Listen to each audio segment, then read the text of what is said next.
very often, our intellect deceives us. So intellect thinks against this. Intellect says, why is the Guru not gracing me? Why is Sri Krishna not bestowing his grace? Guruji, it seems you have forgotten to grace me, so I have come to remind you. The Kripaluji Maharaj says, grace will not happen by itself. There are certain tushtis that we need to carefully watch out for. What is tushti? Tushti means santushti. To become satisfied in your situation. To be satisfied in your situation is an ornament in the material realm. And it's the enemy of sadhana in the spiritual realm. Santoshastrishu kartavya swadare bhojane dhane. In three things, be completely satisfied. Contentment is an ornament.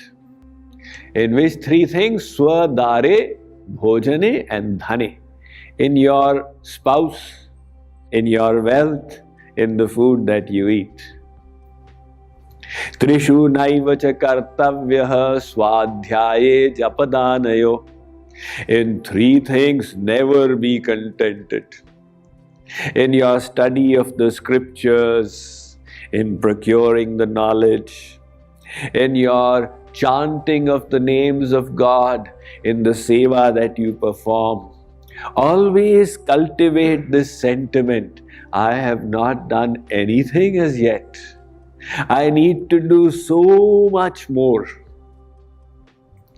So the two different realms have got two different formulae, which we keep in mind while handling them. In the material realm, if we are discontented, we will keep running. And in the spiritual realm, if we are contented, we will stop running. Oh, everything is all right, I'm fine. Then the speed of our sadhana will either reduce or stop completely. That is why this tushti or contentment in the spiritual realm is an enemy of the sadhana.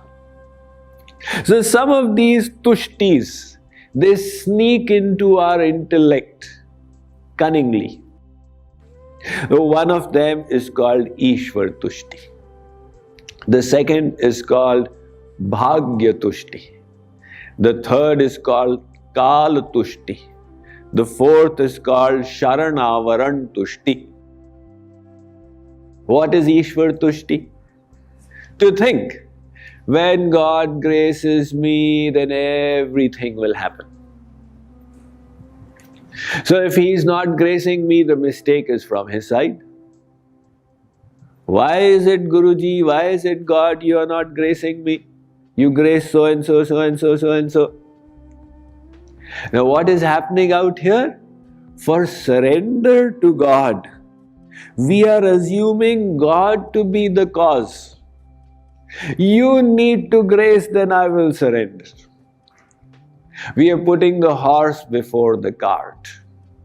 The principle has to be understood. God and Guru are samadarshi. Samadarshi means equal towards everyone. So this is called the Jal Vrishti Nyaya. The rain falls equally on the ground everywhere. The kind of vessel you have, that is the consequence which happens from the rain. Some of the rainwater fell on the desert sand and it flowed off without any consequence. Some of the rainwater fell on the fertile land and resulted in wonderful vegetation. Some rainwater fell in the drain, in the gutter. It mixed with the sewage and flowed off as sewage water. Some drops, they fell into the river Ganga. They became Surasari Bhagirathi Ganga. Some drop fell into that oyster, the seep, in the Swati Nakshatra, and it transformed into a pearl.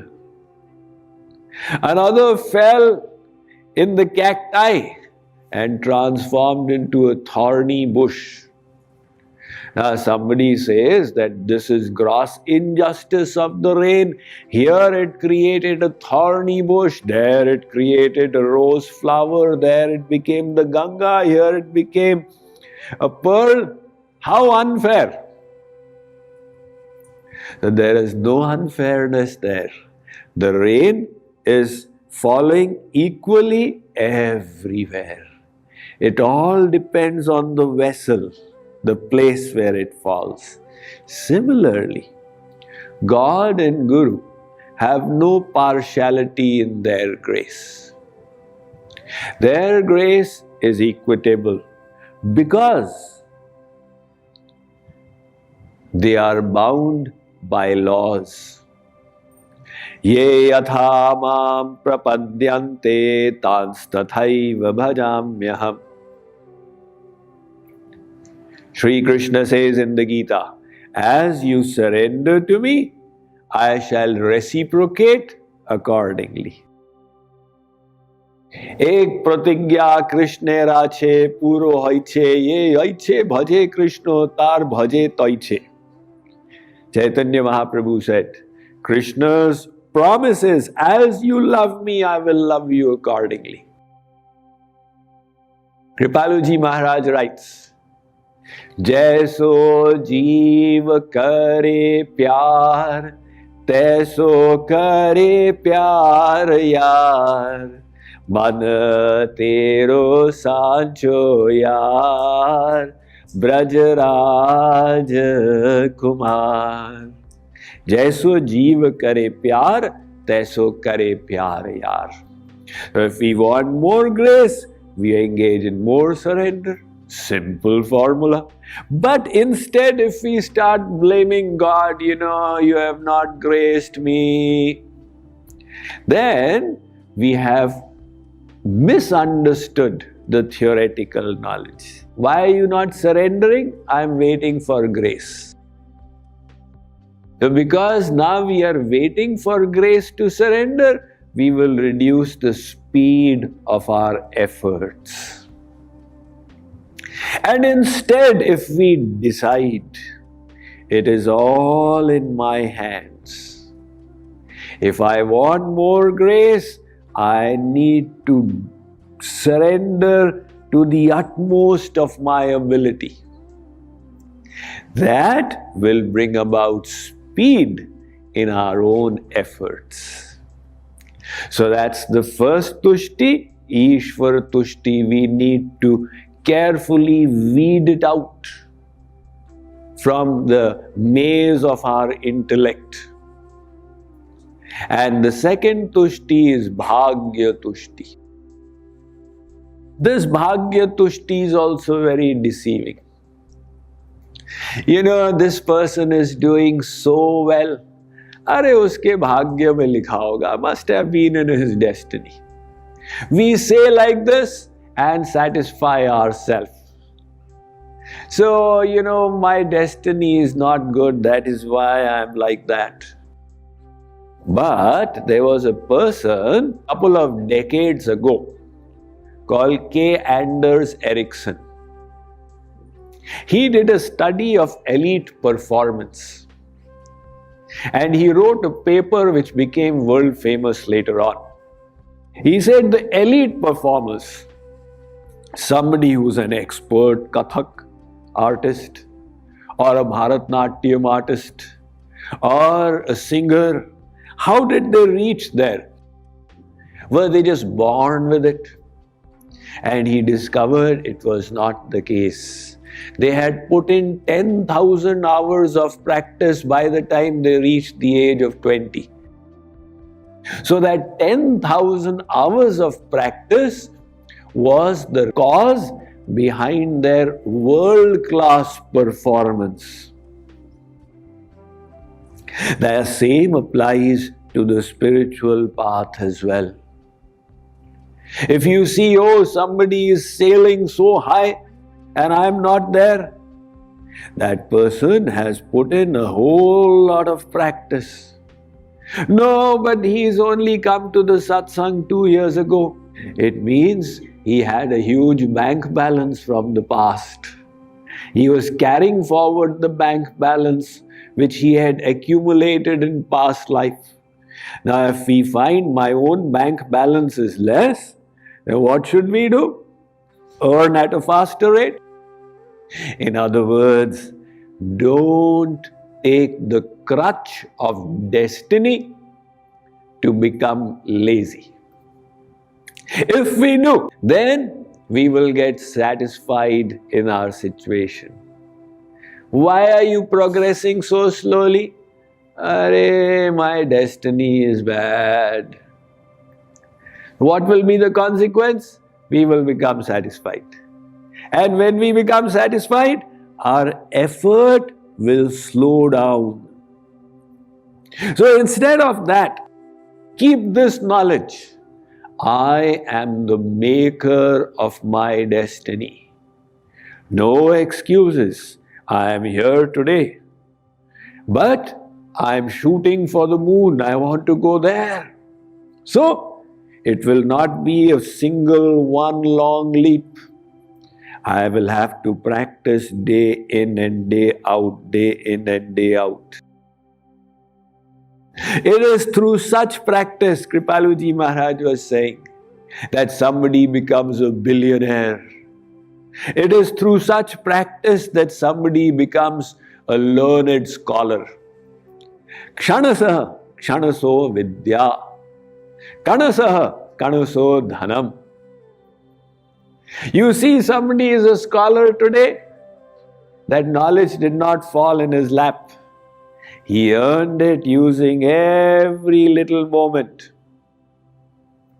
You see a billionaire today, it happened by saving $1. There's a music maestro called Ravi Shankar. Ravi Shankar was asked by the correspondents that you have been giving public performances now for 50 years. So Ravi Shankar ji, do you still need to practice? He said, if I don't practice for one day, I know the flow is not there. I can make out. If I don't practice for 2 days, the critics, they are able to make out this performance was not to Ravi Shankar's level. If I don't practice for 3 days, the common audience is also able to note the difference. So, anabhyasena visham vidya. You may have wonderful knowledge, but if you don't practice it, it will start dwindling and evaporate. That is why abhyas, abhyas, abhyas. Practice, practice, practice. You want to go quickly to the goal? Increase the speed of your practice. You say, I want to develop this virtue, control of the tongue or whatever. Practice more, more, more. In other words, it is always effort that will lead to the results. There are no shortcuts, there are no free lunches. So, bhagya tushti, be wary of it. The third is kala tushti. What is kala tushti? Kala tushti is waiting for the right time. Do bhakti. When the time comes, it will happen automatically.